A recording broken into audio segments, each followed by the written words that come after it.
Hey there, race fans. It's race day, top 5 with me, Frank 5. The NASCAR Xfinity Series, a series where names are made, a series where you can attract Cup teams and get yourself in position to be a future Cup star one day. This series is where the names are made.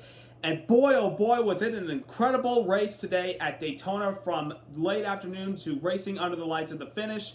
And our Xfinity Series champion picks up right where he left off by capturing the first checkered flag of the season. Let's talk about all that went down in today's opener. Number 1, Austin Cindric, driver of the number 22 Verizon 5G Ford for Team Penske, starts off the season by winning the first race of the year at Daytona International Speedway, winning the Beef It's What's for Dinner 300, winning it over Brett Moffitt, Harrison Burton, Jeb Burton, and AJ Allmendinger. Austin Cindric, phenomenal car all day. Started on the pole when qualifying got rained out, picking up right where he left off after he won the Xfinity Series championship at the end of last year.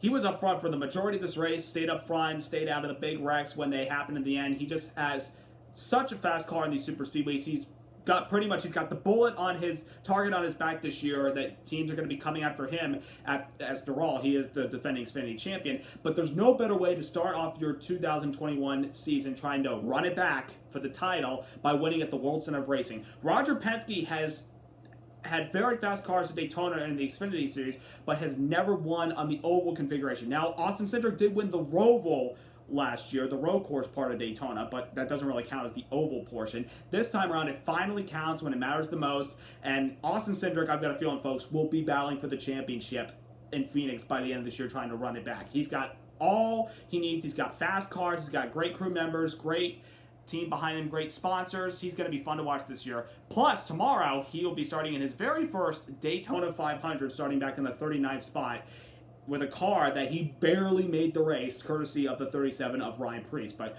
great job by Austin Cindric and all the 22 guys today. They did a phenomenal job. They're going to have an incredible 2021 season. Number 2, Brett Moffitt with Our Motorsports, a team that came on the scene last year and had some phenomenal runs with Moffitt behind the wheel. They brought him back this year. They also had a second car. Unfortunately, with qualifying rained out, that car didn't make the race with Tyler Reddick as the driver, the two-time Xfinity champion. But Brett Moffitt put together a great performance today, ran up in the top 10 pretty much all race long. He actually won Stage 2.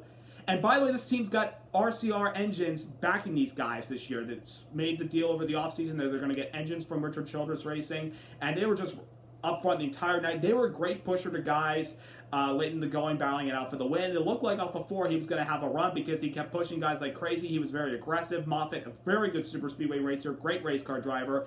Already announced that he was going to run the full season for this team this year, but he also is running full season for the NASCAR Truck Series with Nice Motorsports, and he's declared truck points, but he still wants to help this O2 team make the top 12, the playoffs, as far as the owner's title is concerned. So far, after a phenomenal start, winning the stage, ran up front all day, didn't really make any mistakes. Great race car, great driver. This pretty much all makes up for the 03 car missing the race because qualifying getting rained out. But Brett Moffitt, I wouldn't be shocked if he were to win some races this year. And you know what, folks?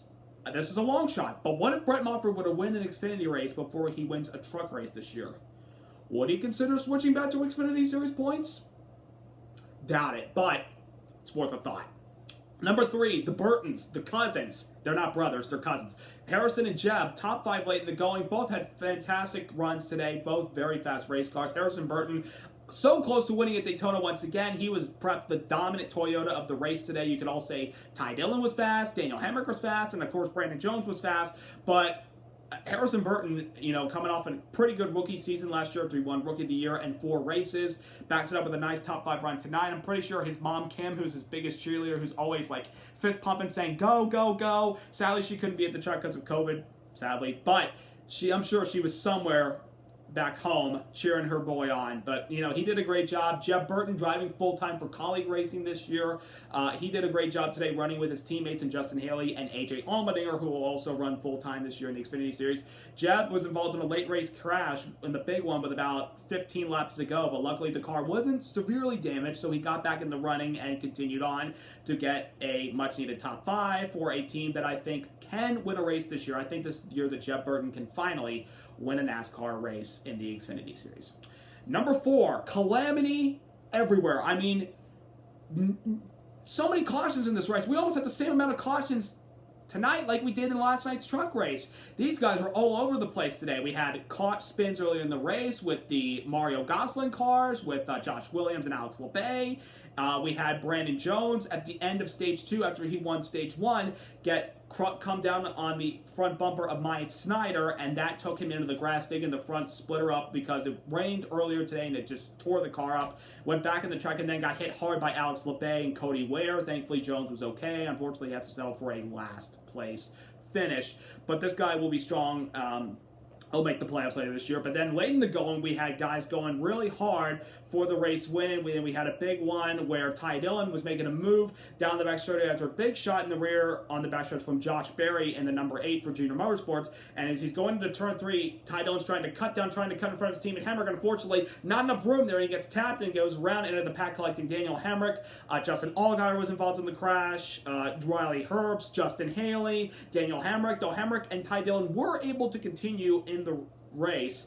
Brandon Brown was involved, but he also was able to continue in the race, a couple of other guys. And there was a crash earlier in the race when the final stage where guys were trying to come to pit road. Michael Annett got bounced from behind and knocked into the outside wall, collecting Jeffrey Earnhardt. Noah Gragson, the defending winner of this race, was also involved, taking them out. A lot of big names, a lot of crashes, a lot of torn up race cars. These guys are going to have to go to work and get their Super Speedway cars ready before we go to Talladega in about 2 months. But phenomenal racing. I felt like the crashes at the end, when it gets close to go time and everyone's going to be on the throttle going for it all, it's going to be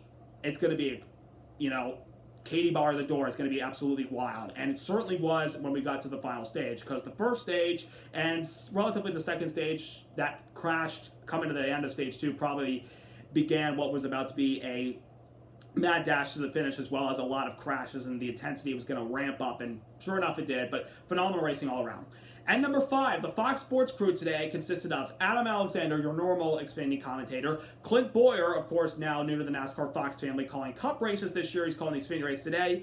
But we brought in 3-time NASCAR Cup champion and NASCAR Hall of Famer, and a man who is no stranger to winning the season opener at Daytona in the NASCAR Xfinity Series. Tony Stewart was in the booth today. I tell you what, Tony Stewart, in the earlier days, when he was still driving for NASCAR and Joe Gibbs Racing, he called a couple of races when he wasn't in the Cup race for what was then called the Busch Series, now obviously called the Xfinity Series.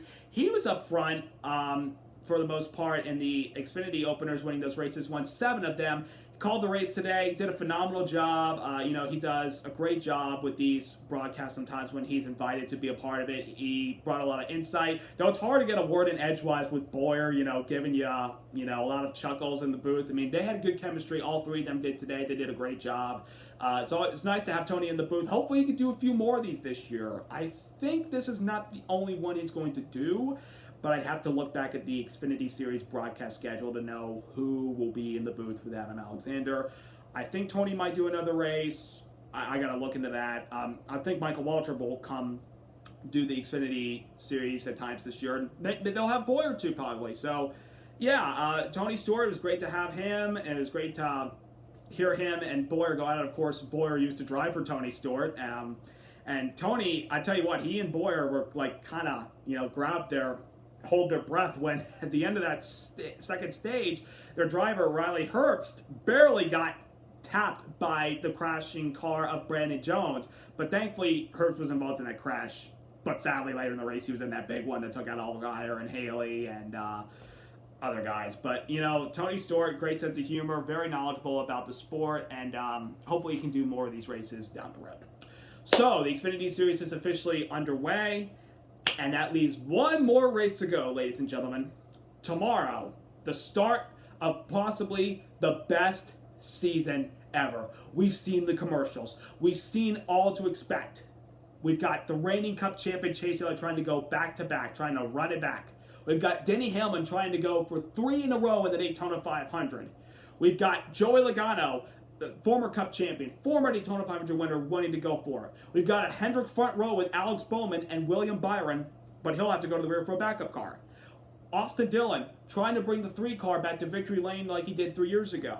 And on the early 20th anniversary of the death of the Intimidator, Dale Earnhardt, who we love so much. We really do. We've got brand new drivers in new places. We've got Chase Briscoe, Xfinity Series star from last year, now a rookie in Cup with Stewart-Haas Racing. We've got Eric Jones driving the famed 43 car this season. We've got Kyle Larson back in NASCAR, driving for Hendrick. We got the 5 car back. But also another thing tomorrow, we've got 2 brand new teams with familiar faces. We've got 2311 Racing, owned by Denny Hamlin and Pro Basketball Hall of Famer, 6-time NBA champion Michael Jeffrey Jordan, running a NASCAR team piloted by Bubba Wallace, who's been very fast this week. We've got Trackhouse Racing, a team owned by Justin Marks and the famous rapper Pitbull, owning a team that will be driven by Daniel Suarez, who's been very fast this week as well. We've got all these things. We've got Mike Joy, Jeff Gordon, and Clint Boyer, as I mentioned, in the Fox broadcast booth for this week and the rest of the Fox season. We've got all of this. We've got so much excitement, so much to look forward to. We've got, of course, new tracks this season. We've got new place to go. We've got dirt racing at Bristol. We've got so much of this. Oh, by the way, we've got the People's Champion, Kyle Busch, who's just here so he won't get fined, pulling a Marshawn Lynch. All that. We are so excited for the 63rd running of the Great American Race to begin this 2021 season tomorrow. You can catch all the coverage on FS1 on NASCAR Race Day, and then switch over to Fox at 1 o'clock Eastern for the official race day pre-race coverage, followed by that 2:30 p.m. Eastern Time with the Daytona 500, as we will start off a brand new season. Now, say a lot of prayers for all your drivers tonight. Hope everybody that's at the race tomorrow in attendance has a very good one, and hopefully they're in for a great show. Another thing we need to pray for, folks, weather. There is a slight chance of rain tomorrow. The last couple days was around a 90% chance. It's now gone down to at least a 50% chance. Keep praying tonight. Keep your fingers crossed, folks. We do not want this thing to get postponed to Monday 2 years in a row, and only the 3rd time in the history of the sport. We don't want the 500 to get postponed to Monday because the weather for Monday doesn't look good. Tuesday looks good, but who wants to go racing on a Tuesday? Come on. But anyways, that's all I've got for you for the race recap and the preview for tomorrow's Daytona 500. Who do you think will win? Will Denny Hamlin go 3 in a row? Will Chase Elliott, a reigning Cup champ, pick up right where he left off and win his first 500? Will Bubba Wallace and the new Michael Jordan Denny Hamlin race team win their first race? Will Kyle Busch finally break the curse and win the Daytona 500? Or will Austin Dillon and the famed number 3 win it on the 20th anniversary of the death of the Intimidator? All these stories, all these questions will be answered tomorrow when we drop that checkered flag and crown a new or possible repeat 500 champs. So in the meantime, subscribe, like. Congrats to Austin Cindric winning the Xfinity Series opener at Daytona. Hopefully he will have continue to have a great season and run it back to be another Xfinity champion. We will see what happens. We're in for a great show in Xfinity this year, and we got the Daytona 500 tomorrow, folks. I'm pumped. I'm excited. Let's get it done. Have a great night.